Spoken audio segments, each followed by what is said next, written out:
Ma'asyiral muslimin yang dimuliakan Allah Subhanahu wa taala. Dahulu di zaman para sahabat Nabi sallallahu alaihi wasallam ada seorang laki-laki dari Yaman namanya Sufyan al-Asbahi.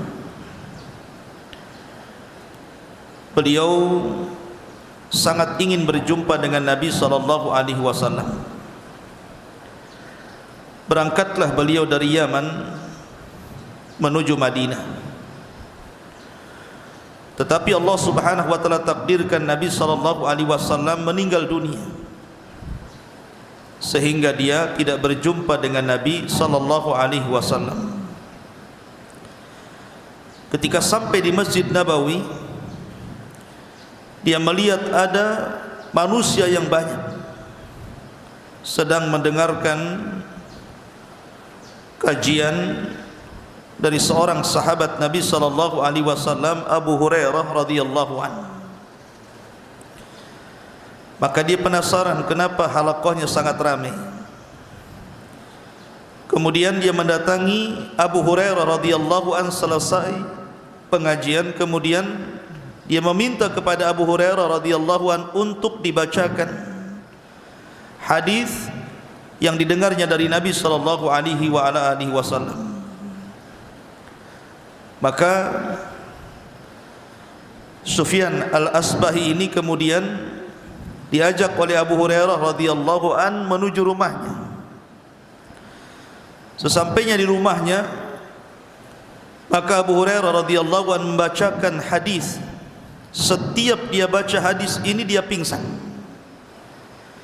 Kemudian dia sadar, baca lagi, pingsan lagi. Kemudian sadar lagi, baca lagi, pingsan lagi. 3 kali beliau membaca hadis ini, dan 3 kali pingsan pula dia, Abu Hurairah radhiyallahu anhu. Hadis apa yang dibaca Abu Hurairah? Kenapa dia sampai pingsan membaca hadis ini? Hadis yang ma'ruf tentang 3 kelompok yang akan pertama kali disentuh api neraka sebelum yang lainnya. Di antaranya adalah satu orang-orang yang Allah anugerahkan Al-Quran kepadanya. Kemudian yang kedua, orang-orang yang Allah anugerahkan kekayaan padanya.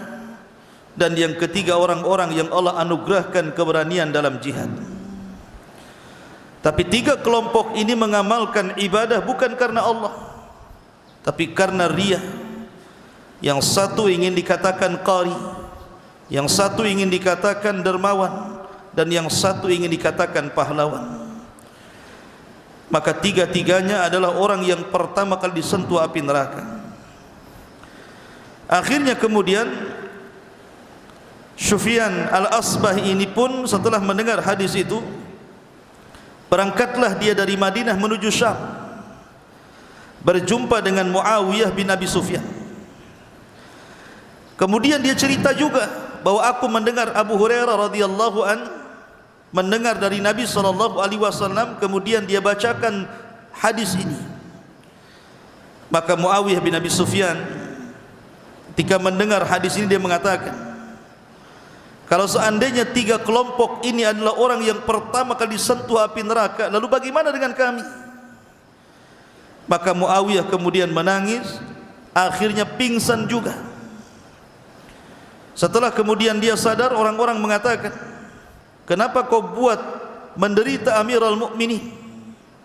Kenapa kau membuat menderita siapa? Muawiyah bin Abi Sufyan yang ketika itu memang jadi gubernur yang ada di Syam. Maka kemudian dia mengatakan, aku hanya membacakan hadis Nabi sallallahu alaihi wasallam yang aku dengar dari Abu Hurairah radhiyallahu anhu.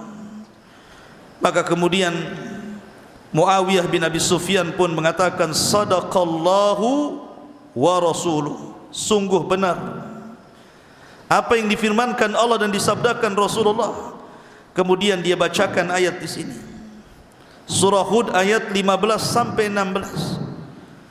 Kata Muawiyah bin Abi Sufyan, sungguh benar ucapan Allah dan Rasulnya, man kana yuridul hayatad dunya wa zinataha nuwaffi ilaihim a'malahum fiha wa hum fiha la yubkhasun ulaika alladhina laysa lahum fil akhirati illa an-nar wa habita ma sana'u fiha wa batilu ma kanu ya'malun.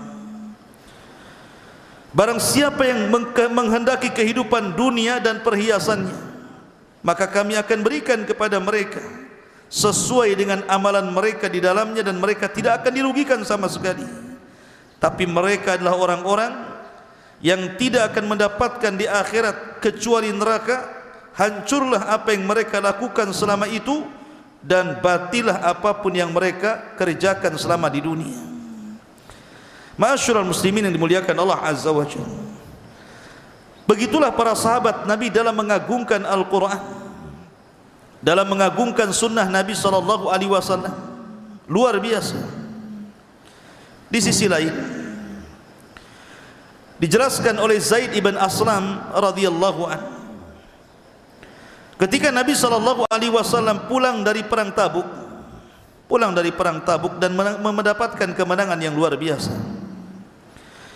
Tentu jarak Tabuk ke Madinah itu cukup jauh, melelahkan, karena memang Tabuk itu tidak bisa ditempuh dengan jalan kaki, melainkan harus dengan kuda, itu pun kuda pilihan.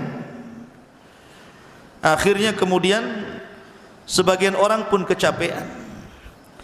Lah dari orang-orang yang kecapean berjalan ini, untuk menghabiskan waktu berjalan, mereka ngobrol supaya cepat datang ke Madinah. Karena kalau berjalan sambil ngobrol tidak terasa. Tapi ada beberapa orang yang ketika ngobrol tidak terkontrol ucapannya, dan mereka orang-orang munafik. Ketika kemudian mereka sedang beristirahat, kata keletihan, kemudian salah seorang di antara mereka mengatakan dan mengarahkan pandangannya kepada Qurra. Qurra itu pakar-pakar Al-Quran. Mereka mengatakan, ma ra'ayna li qurra'ina arghabu butunan wa aqdhabu alsunatan wa ajbanu inda liqa min haula. Kami tidak pernah melihat para pakar-pakar Quran itu, orang yang paling rakus perutnya, orang yang paling dusta lisannya, dan orang yang paling pengecut kalau berjumpa dengan lawan kecuali mereka.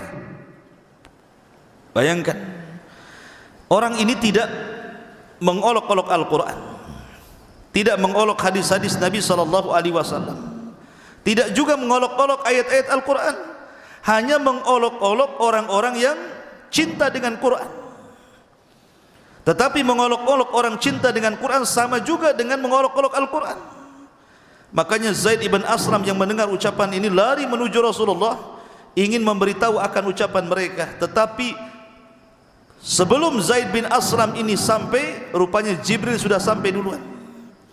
Kemudian turunlah ayat, wala in sa'altahum la yaquluna innama kunna nakhudu wa nal'ab qul abillahi wa ayatihi wa rasulihi kuntum tastahzi'un la ta'tadhiru qad kafartum ba'da imanikum. Apabila engkau bertanya kepada mereka tentang ucapan mereka yang menghinakan para pakar Quran itu, maka mereka akan mengatakan, kami ini hanya main-main saja, hanya sendal gurau saja, menghabiskan waktu perjalanan kami ke Madinah biar cepat. Tetapi Allah katakan, qul ya Muhammad, katakan, apakah dengan Allah, dengan ayat-ayatnya, dengan Rasulnya kalian berani mengejek itu semua? Jangan pernah cari-cari alasan, karena kalian sudah kufur setelah keimanan kalian.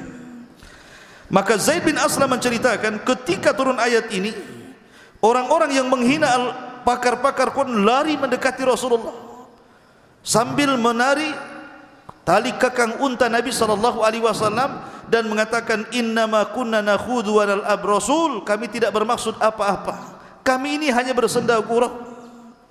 Tapi kemudian Rasul mengatakan, la ta'tadiru qad kafartum ba'da imanikum. Tidak, jangan pernah cari-cari alasan, sungguh kalian telah kufur setelah keimanan kalian.